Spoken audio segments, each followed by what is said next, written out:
Ngayong Pasko, may regalo ang Arena Plus para sa iyo.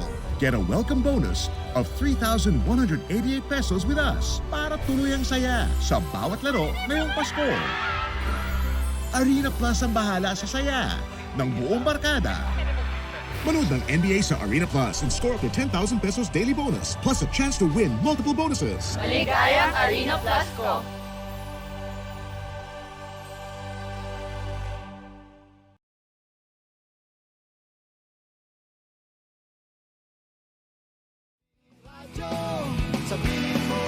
Number 1 Energy. Ito ang number 1 06.7 Energy FM. Sabay, opisina, kotse, taxi, at jeep. What? Tricycle, FX, basta masigip. Okay, ah. Palengke, internet, plaza, karinderya. Energy FM, nagbibigay saya. Huwag mong sabihin radyo, sabihin mo Number 1 Energy. Pangga, energy kaibigan mo.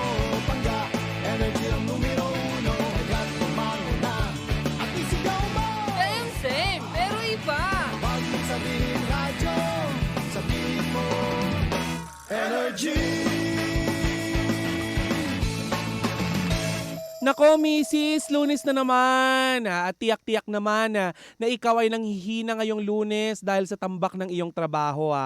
Alam ko kung anong kailangan mo. Ang food supplement na puro ang sangkap at walang halong kemikal. Ang MX3 capsule, ito ay low in sodium, fat-free at cholesterol-free na nagtataglay ng alpha, beta at gamma nutrients na may antioxidant at anti-inflammatory properties.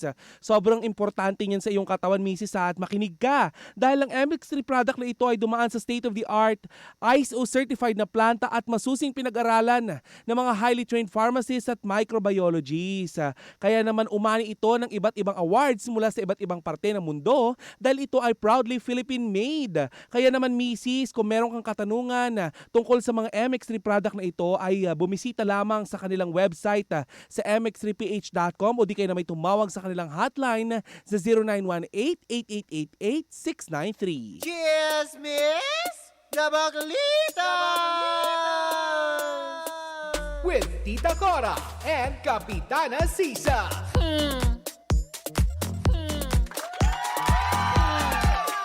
Magandang umaga, Metro and Mega Manila! Oy, lunes-lunes na naman!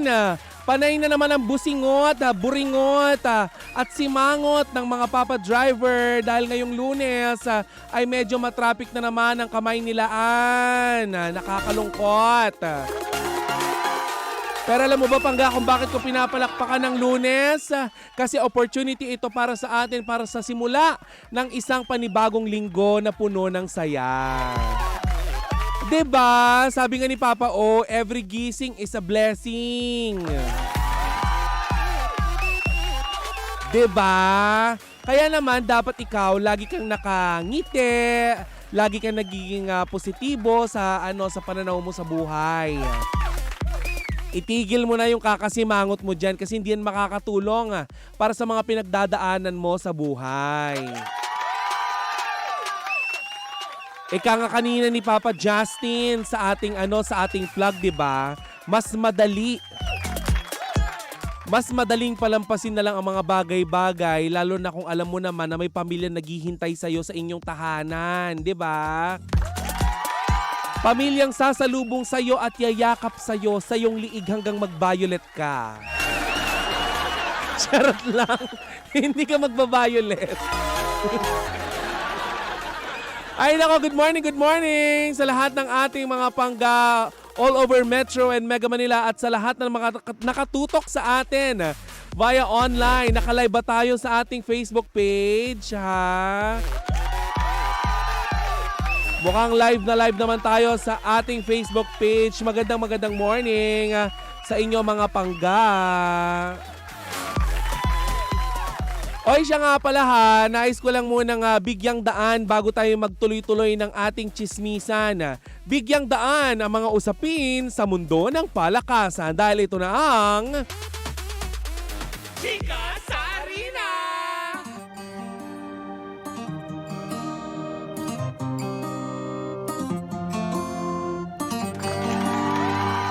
Ang Chika sa Arena ay hatid sa atin ng Arena Plus, astig sa sports.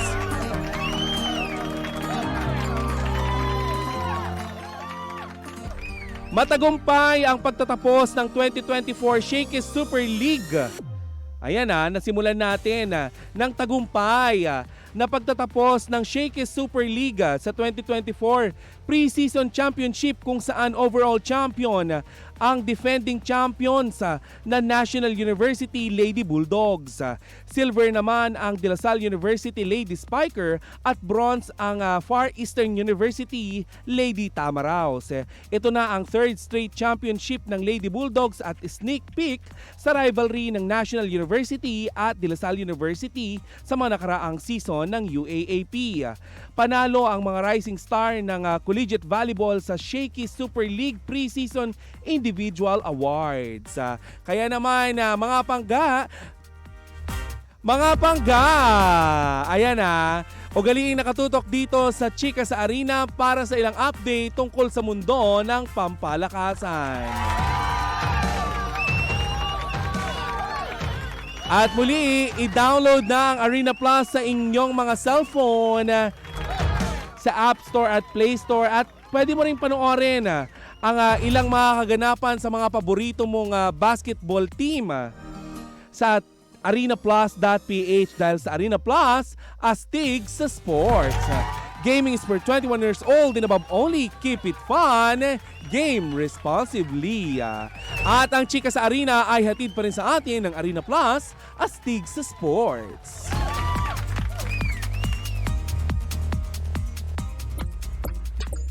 O diba? Ganun lang natin daanan ang mga kaganapan natin sa Arena Plus. Dahil nga sa Arena Plus, astig sa sports. Nako mga pangga marami ang chika-chika at marami ang nagimbal na loka sa mga chichika natin ngayong araw na ito. Dahil pangga, naloka ako over the weekend. Ako personally, naloka ako dahil sa mga kaganapan tungkol dyan sa Mix Music Awards 2024 kung saan di umano, nakakaloka. Di umano ay nabastos, di umano ang Asia Songbird na si Miss Regine Velasquez. Ano nangyayari sa ESCO? Oo, naloka ako, pangga, kasi si Miss Regine Velasquez di umano ay nabastos sa naturang event. Sa anong paraan? Bakit nabastos? Sabi ko sa mga marites. Bakit nga ba? Diba? Kasi nga pangga, diba, naglabas nga itong Mix Music Awards 2024 ng billing or yung kanilang poster kung saan makikita na si Miss Regine Velasquez wala sa unahan. Nandun siya sa hulian, nasa baba, nakakaloka kayo. Makikita na si Miss Regine Velasquez katabi nitong si KD Estrada, ayan, at kahanin nila Glock 9. Kung saan hindi naman nagustuhan ng ibang netizen ang pagkakahaning nitong si Miss Regine Velasquez dahil nga di umano, ayan, ay deserve nito ang nasa itaas. Ika nga ng ibang netizen ay for sure gawa ito ng mga Gen X, kung tawagin nila ang mga makabagong henerasyon, dahil mistulang hindi di umano binigyan ng kaukulang respeto ang veteranang singer. Nakakaloka yung veteranang singer, ano? Pero kapag mga veteran singer naman talaga, dapat binibigyan naman talaga ng ng pagrespeto at kaukulang special treatment. Ganon, di ba? Samantala, humingi ng dispensa ang ABS-CBN Digital Team kay Regine Velasquez matapos batikusin ng ilang netizen ang billing ng Asia Songbird sa Mix Music Award 2024 na kumalat sa social media. Umalma ang ilang netizen dahil sa mas malaki pa ang mukha ni Tita Cora. Hindi! Umalma ang ilang netizen dahil mas malaki pa ang mukha at pangalan nila Bini Juana at Bini Maloy kay Miss Regine Velasquez. Gayon din kay James Reid. At ang big winner ng Pinoy Big Brother Gen 11 na si Fiang Smith. Ano yun? bakit mas malaki si si Fiang? I have nothing against Fiang dahil for sure maraming humahanga kay Fiang, no? Pero kasi Regine Velasquez is Regine Velasquez Alcacid. Tandaan natin yan, icon yan, B. 'Di ba? Si Regine Velasquez ay nasa ibaba at kahilera si Elijah Canlas, Glock 9, Chloe San Jose, Alexa Ilacad at KD Estrada. Sa kabila ng mga issue na kumakalat ngayon sa social media tungkol sa billing or poster ng Mixed Music Award, nagbigay naman ng pahayag si Miss Regine Velasquez at buong puso itong nagpapakumbaba. Dahil hindi siya nakagawa ng kasalanan, nagpapakumbaba siya at mababa ang kanyang kalooban. Dahil sinabi niya na hindi na nga siya nakikipag-compete sa mga bagets. 'Di ba? Sa mga nag-uumpisa. Bagkus sinabi niya ay nasa point na siya ng karir niya na siya ay nagme-mentor. Ganun naman dapat, 'di ba? Kapag veterana ka na at alam mo nang may pwestuhan ka na, reyna ka na, queen ka na eh. 'Di ba? Kung queen ka na, hindi ka na makikipagpaligsahan. 'Di ba? Sa iba't ibang mga nag-uumpisa pa lamang sa showbiz. 'Di ba? Kabaliktaran niya na nangyari kay Sasa Girl, 'di ba? Kasi may nang-api kay Sasa Girl na veteranang actress daw. Ay, kilala ko 'yon. Nakarating sa akin 'yon, bad 'yon. Maarte-arte pa rin naman siya pero sumusulpot-sulpot na lang. Alam mo, sa mundo ng showbiz, okay lang magmaldita ka kung alam mo may napatunayan ka na, 'di ba? Kaysa naman nagmamaldita ka, wala ka namang proyekto, ni isa wala nanonood sa iyo, 'di ba? Ay nako, hindi yan magugustuhan ng mga ng mga nanonood sa atin all over Metro and Mega Manila, lalo na sa ating Facebook Live. Ayan, lalo na si Basi Villaflor, 'di ba? Well, sinabi nga ni Miss Regine Velasquez Alcacid na halos buong buhay niya ay kumakanta siya. 'Di ba? Halos buong buhay niya inilaan niya sa musika. Kaya wala na sa kanya yung mga nilagay siya sa ilalim, 'di ba? Kaya sinabi nga niya, 'di ba? Kumalma kayo, wag kayong magalit. 'Di ba? Sabi nitong si Russell Vargas, pero may kilala ko na nagmura pa. Hala! Sino 'yon? Pero alam mo, bilang tagahanga ni Mr. Regine Velasquez, kasi tayo, alam mo, pinalaki tayo ng sex bomb at saka ni Mr. Regine Velasquez, di ba? Kaya alam natin kung saan nararapat ang Asia Songbird na si Miss Regine Velasquez. Dapat nandun siya sa itaas. 'Di ba? Eto, lesson na nga. Lesson na lang sa lahat ng mga ng mga Gen Z. Ayan na nag-uumpisa pa lang sa production. 'Di ba? Di pa naman huli ang lahat. And for sure ay napagsabihan din naman yung gumawa siguro ng poster. Ihanay mo, Diyos ko naman, ihanay mo ba naman si Miss Regine Velasquez kay Chloe San Jose? Ano yun? May gold medal din si Mr. Ogie Alcacid. Ay, grabe kayo. Nakakaloka kayo. But anyway mga pangga, enough to that. Dapat suportahan na lang natin si Miss Regine Velasquez. Alam mo, very thankful naman ang mga kagaya kong tagahanga ni Miss Regine Velasquez kasi hindi siya nawawala sa spotlight. 'Di ba? Kung mapapansin niyo lahat ng halos ng mga concert ng mga nag-uumpisa mga artist, mga singer, giniguest siya. 'Di ba? Kasi nga magaling, may talent, 'di ba? Hindi yung attitude ka tas wala ka naman talent. 'Di ba? Naku, bukas meron akong pupuntahan. Hindi to attitude, pero may talent. 'Di ba? At dinala na siya ng kanyang talent sa sa kung saang awards night, 'di ba? Ayan, magkita-kita tayo mamaya diyan sa bukas pala sa UST. Kasi meron tayong pupuntahan na importanteng tao. Diba? Ayan, basahin lang natin ang ilang komento. Sabi niya, hi mga pangga. Ayan, halos walang respeto. Nag-iisang icon Asia Songbird. So sad talaga. Pero ganun pa man, alam nyo, nag-sorry naman ng ABS-CBN Digital Team. Diba? Nagpadala nga ito ng sulat, ng card at saka bulaklak kay Miss Regine Velasquez. At yun ang importante, alam nila kung saan sila nagkamali. Diba? Ganun naman sa buhay, di ba? Alam natin dapat kung saan tayo nagkakamali, kung saan ka nadupilak, di ba? Doon ka babangon. Walang shortcut sa buhay. Hindi pwedeng, di ba, kapag nadapa ka, doon ka na lang, gagapang ka na lang. Not unless nadapa ka sa ibabaw ng crush mo. Di ba?